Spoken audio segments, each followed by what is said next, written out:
Hi all, welcome to my channel, welcome to my world, the world of Wayne. It's a new week. We're going to start the week with episode 1, the first episode, the first introduction to the Great White Shark Jaws build.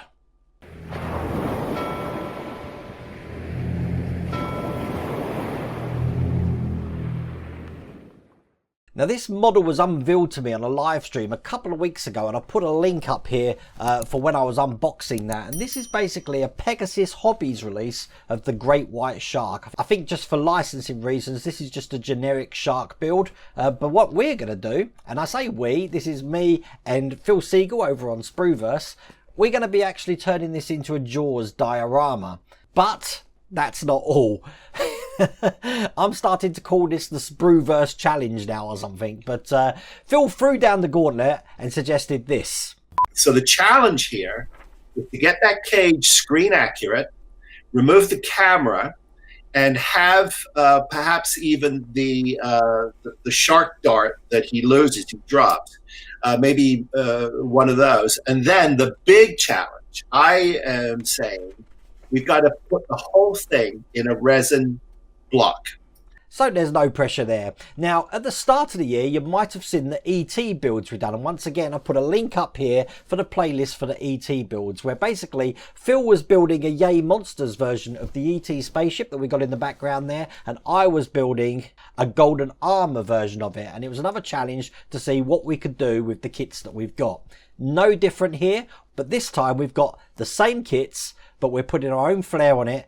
But we are going to be encasing it in resin, which is going to be coming later on. I haven't worked with resin at all in the past, so I'm having to do a lot of learning, a lot of library skills, a lot of searching on the internet to figure out what exactly I'm going to do with that. But that's a long time down the line. First off, let me show you the model. I think we'll start with the shark.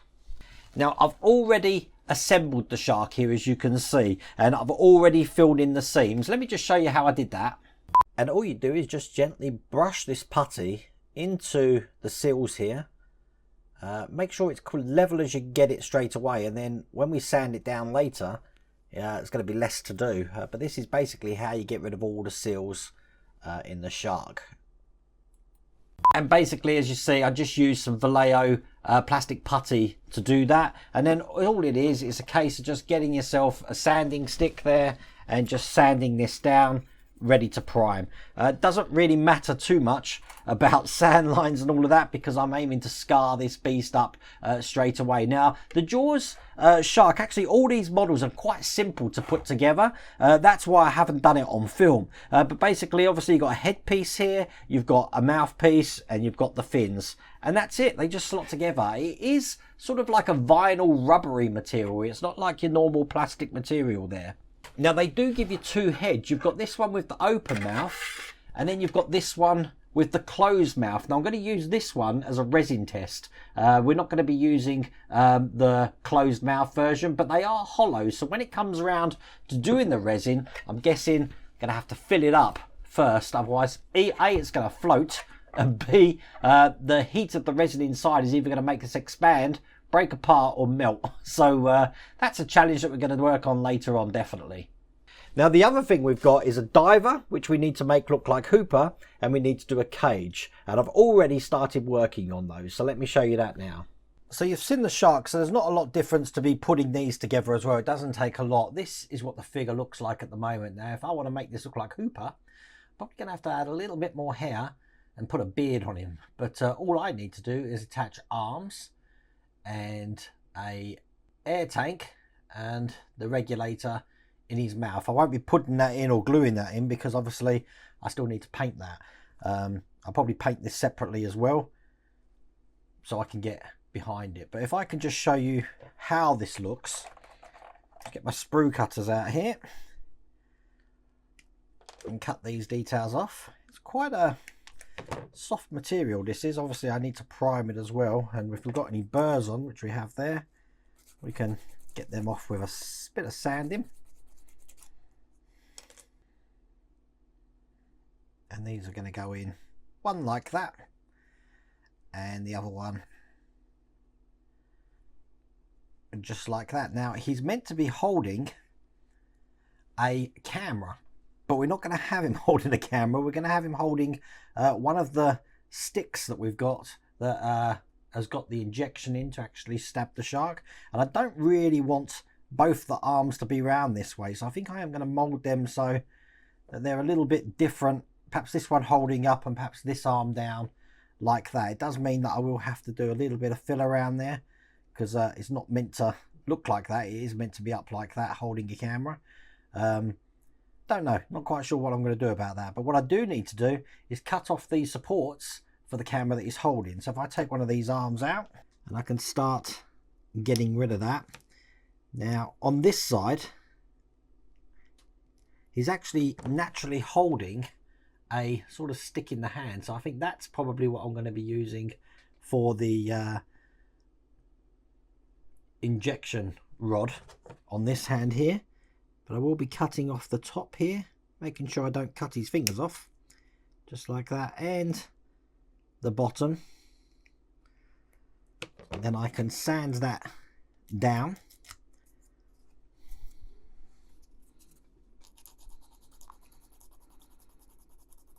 Just like that, ready to add a rod afterwards. So if we decided that he is going to hold the rod in this hand here, then this hand here will probably be the one that I'm going to be putting down.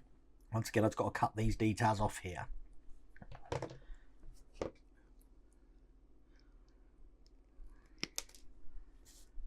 So on this one, I'm shaping it with a scalpel here, so he's got nothing in the hand there.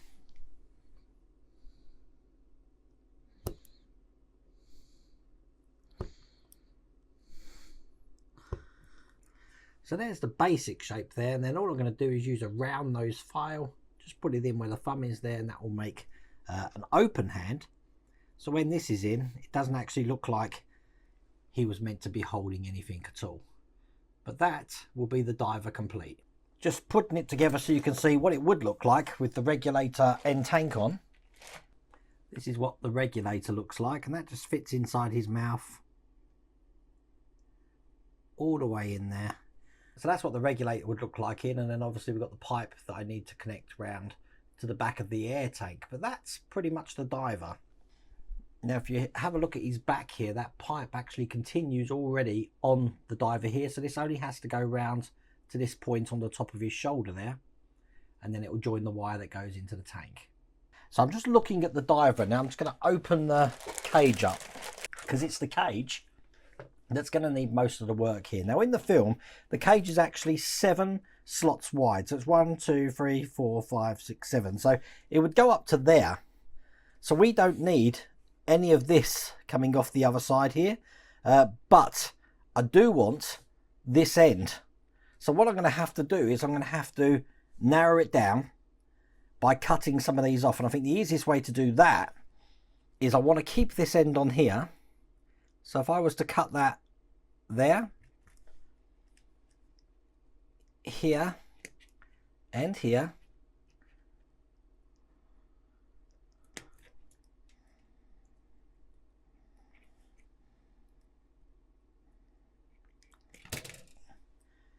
make sure this is uniform.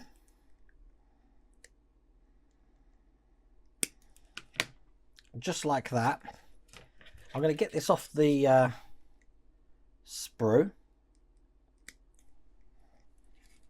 1, 2, 3. I want it to be 7 wide. So 1, 2, 3, 4, 5, 6. And this one's going to be 7. So that's going to be going on like that there. Which means that I'm going to need to cut this at the points just here. 1, 2, 3, 4, and then we'll put it back into place. And then when this attaches to here, sand it down. We've got the correct size cage that we need. So there we go. That's what it's going to look like. We'll glue it in, then I can tidy the edges up. Now in the film, Hooper comes up just to this area here. So that's pretty much bang on the right height. But also in the film, this is repeated through every side. We're not going to be doing that on this one, because you can see the sides on this are actually solid like that. So these are going to actually just be going on the side like that there. Now, do I like that? I'm just trying to think, do I like that? Now, I could make some sides with bars, so it is an option. Oh, I don't know. I don't know. I think it looks weird if I don't do that, isn't it?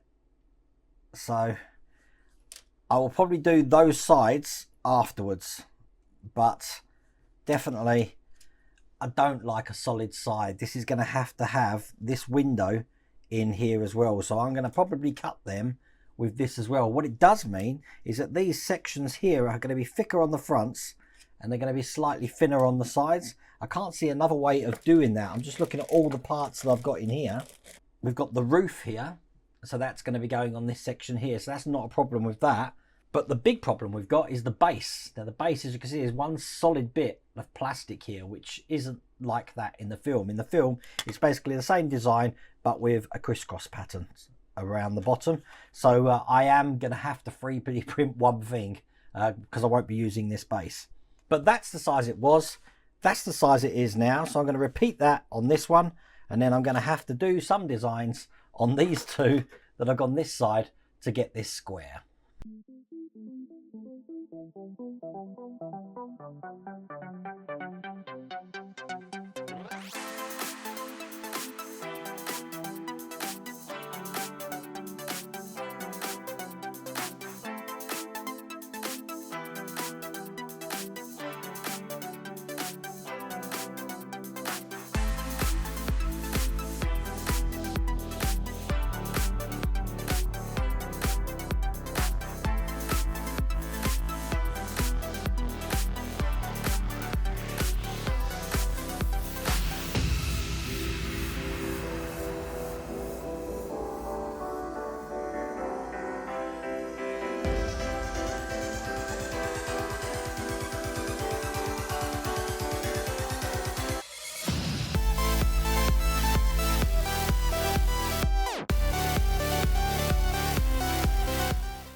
Now this is kind of what the finished cage looks like. I've already bent all the bars ready for the shark to go in.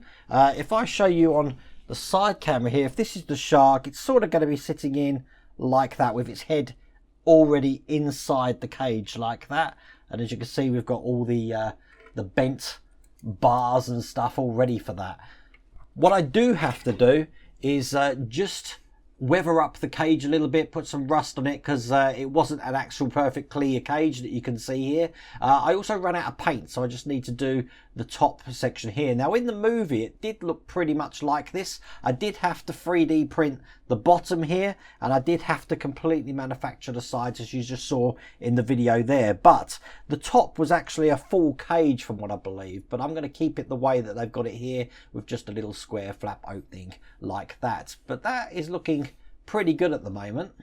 And then as you saw, the diver here is looking like that. I've just started to do some plastic putty over the arm here because I have moved his arm position. He didn't actually have the injecting rod when the shark hit the cage and bent all the bars. So we did have a discussion on a live stream, I think it was last week, about putting a dagger in Hooper's hand there and perhaps having the rod on the floor. But the diver's going to probably be painted next week. I think this week what I'm going to be concentrating on is the shark. We'll get this painted up and see how good we get to make this look. The other thing is, if I just hold it against me, you can see how actually big this is and how much resin we're going to need to fill it. I'm not going to be using the stand, so I'm going to be quite brave. I'm going to try and encase it in resin by suspending it, and as soon as perhaps the bottom bit's suspended, it should hold itself once it's cured, so I can pour the next layer of resin on top.